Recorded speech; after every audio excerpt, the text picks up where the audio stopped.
How are we going? Click. What are you doing, Ollie? Tell us. Dobbing your brother in? Okay. So we're weighing everything before it goes back on the boat, yes? Yep. Thing is, that's max. That maxes out at 6 kilograms. Harry, on the table is that white tray and it's got the... We've got a bit on. and stuff like that in it.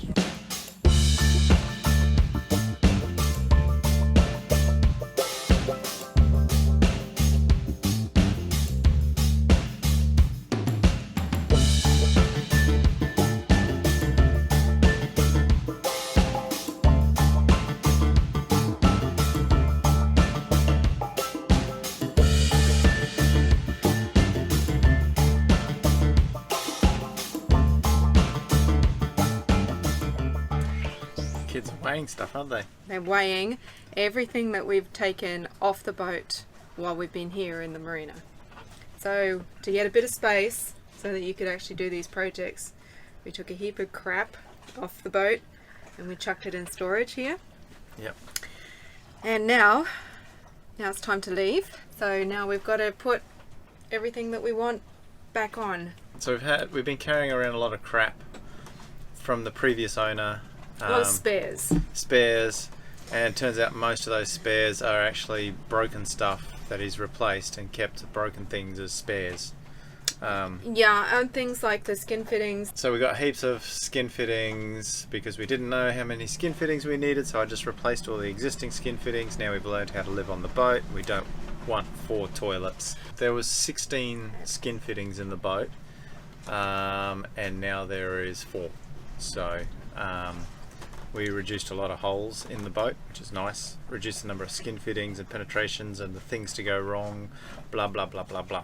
So there's a lot of stuff that we didn't know what we were going to do, didn't know what we wanted to keep. And there's also things like the dinghy davits where we have some new carbon fibre jockey poles that we're going to use to make some new ones. But we haven't got around to that project yet, so at this stage we've got the existing stainless steel ones which are in place and working, and then we have the upgrade stored here. Yep. We also have some spreaders for radar brackets, which are also the radar and the spreaders are also in storage. Yeah. We've got upgrades for solar panels also in storage, so we've got to take a heap of stuff with us. We've got to carry 2 of some things around, like the dinghy davits and bits and pieces. So we'll be carrying 2 sets of dinghy davits, so we're carrying weight around. But it's a future project and we can't leave here without it, so we need to take it. Likewise, we've got to take some resins and fiberglass and carbon and that. So there's sailcloth, exactly. So it's not just boat building stuff. It's my fault as well. Yeah. So children, we've got to take children with us. Yeah, you got to take children. They weigh a bit. So yeah, so we got to take as much stuff off and clean out a heap of clutter. And the reason why we're doing that is obviously to keep the boat light. And what we need, why we're weighing it all, is just so we know where we're at. So we did our sea trials. And the boat doing the sea trials was around 8.8 tonne, more or less. That was crane weight, so but you know, it's a number that we're working with. Yeah, and we knew it was good because the boat felt good. Yeah, so we did the sea trials. The boat felt good. It went reasonably quick, and it moved. You know, it just felt. It was moving. It was moving right. Yeah. So why we're weighing it is to know. Okay, we're going to take this amount of stuff with us, but we need to get rid of that much weight to get back to our weight that we were, you know, doing that sea trial at. So we need to know, and it's a ballpark for us now to work with. So if we do actually get something new for the boat, like I've got plans for upgrading the electrical system, so I've got to get things like inverters and that, and we're talking 18 kilos for an inverter that I want. So on top of what we currently have as crap, to do upgrades, I still actually got to buy stuff. More crap. To make the boat work the way we want it. So I'm going to buy an inverter that weighs 18 kilos is a big chunk of the weight budget. So we've got to allow for this. So we've got to think about what we're putting on and taking off, and the swings and roundabouts of it all. Yeah, without And it's- snookering ourselves further down the track, Yeah, right? That yeah. we don't get rid of Yeah, stuff. But I 'cause mean, it's we've got heaps super of... easy to get overweight. Yeah, There's nothing that was weighed that weighed more than 3.5 kilos through the whole process. we have them weighing like little self-tapping screws. Yeah, like it was everything. And I've got a spreadsheet of it, and I will keep it up to date as we go along, so that we have a pretty good idea of what's coming Yeah. on and off. Yeah. And I think we can probably get ourselves down. But we had another guy who had a Katana 42 the other day message us, and he actually took out a lot of the interior furniture and things in here too, didn't Yes, he? yeah. So we're not the only crazy people that are Yeah, just so taking he weight out. had one of these, and obviously recognised as well that the boats were too heavy and they go better when they're lighter. So yeah, as Anna said, he ripped all the vinyl lining out, faired and painted it, ripped all the plywood furniture out, made the composite version, exactly what we want to do. Yeah, and there's a lot of extra sort of Yeah, and he furniture and things in and here he- that's yeah, doesn't need to be. and he did like what we did. He weighed everything. So you know, we're not Is the it only. over a ton?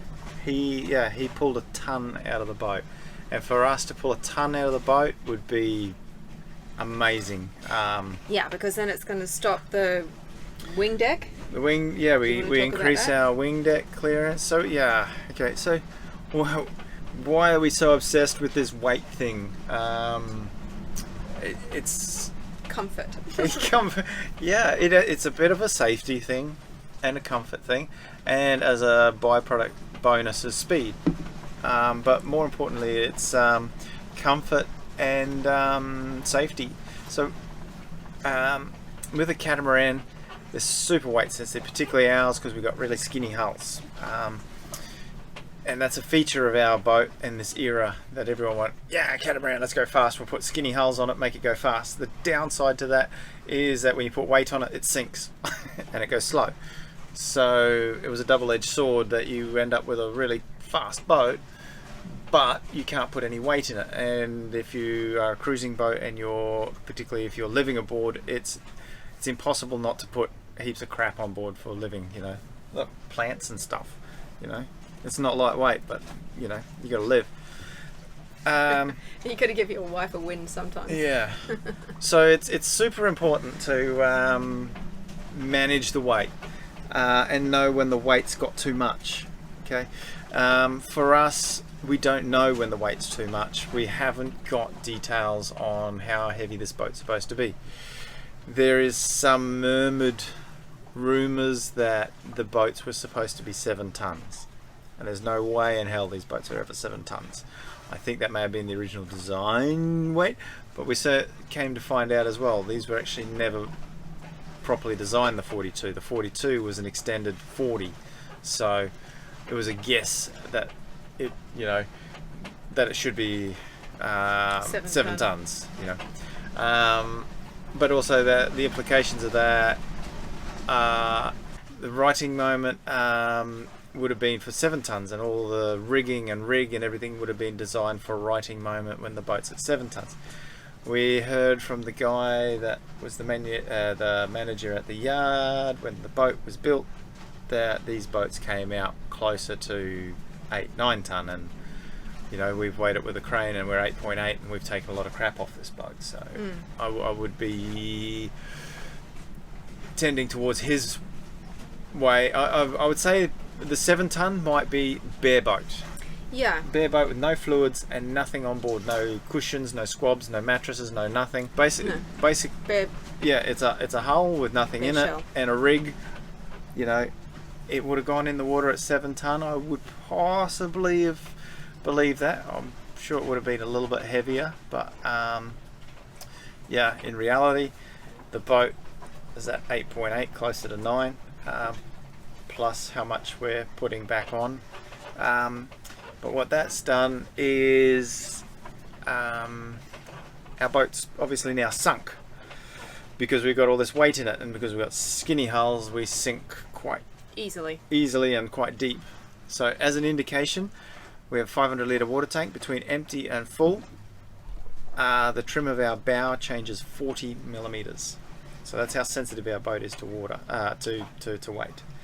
Yeah, and you put those little markers on when we were on the hard too. Yeah, but you know, dropping 40 millimeters in wing deck height means that every third wave will hit instead of every fourth wave. So that becomes a comfort thing. And also, when you do hit the wave, you're going to hit it a bit harder because you're going chopping more off the top of the wave when your wing deck hits. Now, all catamaran wing decks hit. Don't ever think that, you know, no cats wing decks hit. I've sailed the flashest of flash catamarans in the world that are being built today. I've sailed some of the fastest trimarans and catamarans there were in the racing world, and they all hit. It's just the nature of the beast. If anyone tells you that their catamaran wing deck doesn't hit the water, they're full of Well, they haven't poop. gone out the bay yet, have they? Yeah, they haven't left the harbour yet. So all wing decks hit. It's just how often they hit and how hard they hit. That's where it's at. Yeah, and we've got like 3 kids on board, and we don't want to make it uncomfortable for anybody. We want to have this is a lifestyle for us. We don't want scared people on Yeah, board. you know, we sail along, and when the wing deck hits here, the table in the saloon here bounces up and down like it chucks the computer off the bloody table. Yeah. So we want to minimise. So we want to minimise that. So that's one of the reasons why we want to reduce the weight, is to get our wing deck clearance higher, or back up where it should be closer to being designed. The other one is righting moment. Now this is so people can get through their head quite quickly that the wing deck goes down and the waves hit your wing deck. But the scariest one and the most dangerous one is the increase in righting moment. So when you put weight in a catamaran, they get stiffer on the water, or they increase their righting moment, and what that means is it's harder for the wind to blow it over. Which is like, yay, that's really cool, that's really good, makes your boat safer. No, it doesn't. Well, it does to a point. You go super light like we do with our race boats, it gets super twitchy, and you're flying hulls and you can capsize and get blown over. You hit this nice sweet spot in the middle where your boat's nice and light and you get a gust, and the hull comes up but doesn't fly and get all twitchy. And gives you a lot of ample warning. Then you get too heavy and you get a puff and the hull barely moves at all. What happens then is the hull barely comes at all the wind pressure in your rig goes into the rig and stays there, and this is when rigs fall down. And everyone's like, oh yeah, my boat's way safer, it'll the rig will fall down before it capsizes. Well, yeah, I guess that's one way of having a fuse on your boat, but it's not a good one. Because I've been involved in design offices where catamarans have been built overweight. The specs for the rig weren't upgraded to the new launched weights. They went sailing, the rigs were overloaded, and the rig ended up on the deck. And then it's a huge fun fight. You don't want your rig to be the fuse. What you want to happen is you want your puffer valve to be the fuse. You need a little scare. You want the boat to react. You want the boat to accelerate, and you want the hull to come up a little bit and lean. You don't want it to lean and then fly and flip upside down like our race boats do. You want it to come up, you want it to accelerate, and you want it to react. And you need to go, oh crap, it's time to reduce sail. Yeah, that's my limit there. There's the limit. But you're not going to break your boat. So it's super important. And for us, it's super important that we've got a boat that will go, and it's got a fairly powerful rig, and I don't want to drop the rig over the side. I don't want it to be my fuse. You know, I spent bloody 4 months building a nice carbon rig for it. I don't want it to fall over. What I do want is I want a big puff to come through and go, oi, Ease cheats. ease sheets, little bit of a sphincter moment, and you go and reduce the sail. But I've still got everything, and I'm still sailing across wherever we're going. So it's this real sweet spot. So your boat can be too light, your cat can be too light, your boat can also be too heavy. Where you want to be is in this sweet spot in the middle. And it's taking me a while to get used to this sweet spot in the middle, because I come from a world where it's all at the lighter end. Yeah, and it's different for every design. Yes, and every boat is different, and even in race world, it's they're all different and they react different. You know, we got really light ones, but they're really wide, and we got really light ones and they're really narrow, and they react completely different. So it's a very personal thing to each boat. But what you don't want to do is you don't want to overload it. Now, and when I talk about overloading, it's not only the rig. So okay, I'm sort of saying sort of worst case scenario, all that load goes into your rig. And when I talk rig, it's not just the rigging and the mast, it's the sails, it's the ropes. What are the ropes attached to? Clutches, winches. All of this has downstream effects. So it starts blowing all sorts of stuff up on the boat. You start breaking stuff, you start wearing stuff out faster because everything's overloaded.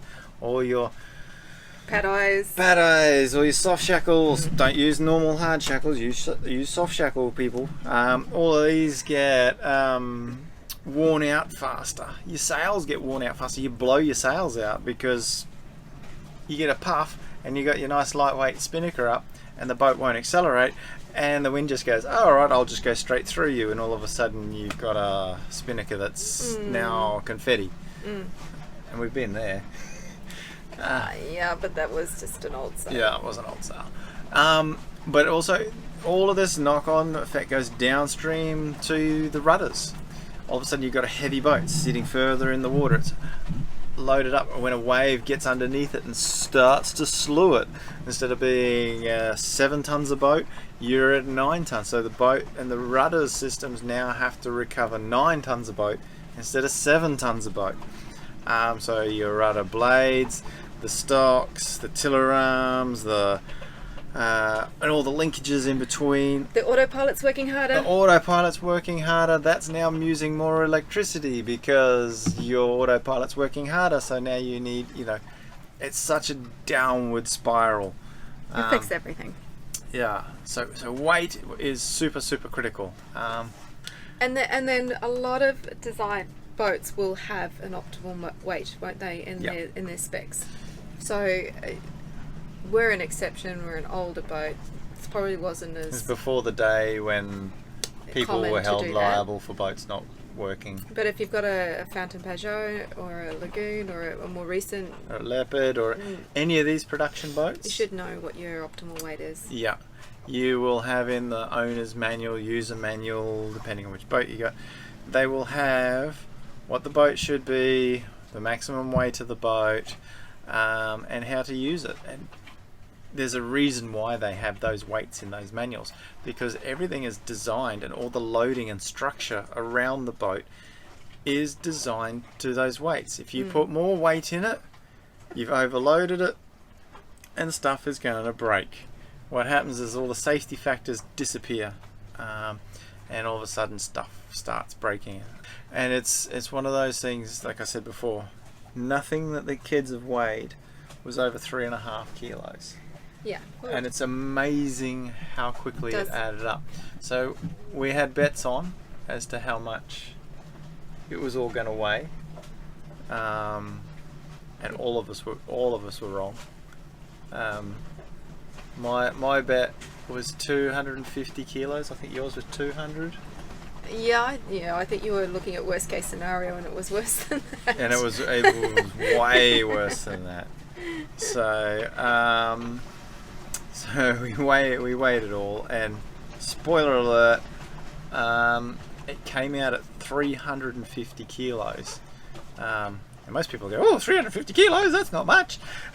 But we have done a little 350, bit of like I just told you before, we put 500 litres of water in the boat, and the boat sinks 40 mil. We put 350 kilos of just stuff on the boat. On top of all of that, you know, the boat's gone down another 20-30 mil on top of the inertia of the boat. Now when it goes through a wave, you've got another 350 kilos of mass pushing you down into a wave. Yeah, that's true too, because the only place we can store it is sort of up front at the moment too, so Yeah, it's all in the bows, or it's a bit too far forward than we would like it. Yeah. One of the things I did do before putting the boat back in the water is I made visual reference marks on the hull, and I mentioned it earlier. And everyone will go, oh, I got visual reference mark is my waterline, I can see. No. I know, it's, I have to say, I was just like, oh my god, what is he doing now? But it actually is a really good, quick reference. Yeah. And because, you look at the waterline and you can't really tell, because if it's a bit wavy, then... With these little, so what I did is I got the drill, and I made a little, like a cone countersink at the bow and at the stern. So not only am I looking at up and down, I'm looking at my trim fore and aft as well.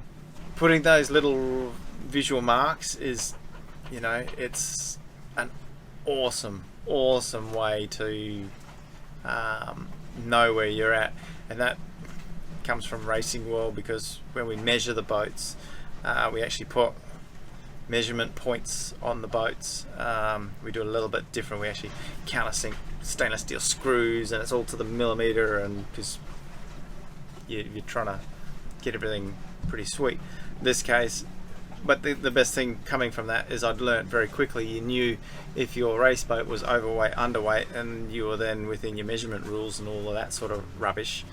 But it was a very quick reference as to where you were at. So I brought that into our cruising boat, and we now know, you know, we knew when we went, you know, when we put all this stuff back on, we started packing it, and it was going at the front. It's like we can't put any more at the front because the bow marks are down. So very good things to have on board. So I think that covers why. Yeah, I think we've waffled for long enough, haven't we? Yeah. If you want me to talk about weight some more, I can talk about weight and boats and the effects of it. I like literally just scratch the surface about weight and its effect on a boat and how it works. So well, we wanted just to keep it in relation to our boat. In relation to our boat. So if you guys want a full blown tech talk on weight, let us know, because I can do one about how the whole righting moment thing works, how the water plane thing works. So like our boat, we got skinny hulls, a Fountain Pajot with really big fat hulls. You put 350 kilos on it and you wouldn't even know, you know, the water line moves up like 3 mil. If you want to know why that is, and how the water plane areas work, and a few other bits and pieces with regards to how weight affects your boat in a full-blown technical thing, we could possibly do that. You'd go to town on it, couldn't you, Shane? Yeah, like you would love to talk about it. it's a thing. If you've been racing, and you know, from racing yachts and racing bicycles, you got to be a full-blown weight weenie when you're racing bicycles. It's a subject that's pretty close to my heart, is the whole weight thing, and it has big knock-on effects to making your life nicer and more believe it or not, more comfortable. So yeah, if you want me to waffle more about the technical side of weight, I'm putting out, making more work for ourselves here, aren't we? Yeah, you are. Yeah. Anyway, Sorry, you'll love it. so Okay. cool. That's it. It's time to go sailing, Shane. We'll pack this boat up and go. Yeah, finish packing all the stuff in and Time to leave Europe. leave. Yeah, time to get moving. Yay! Okay. I think.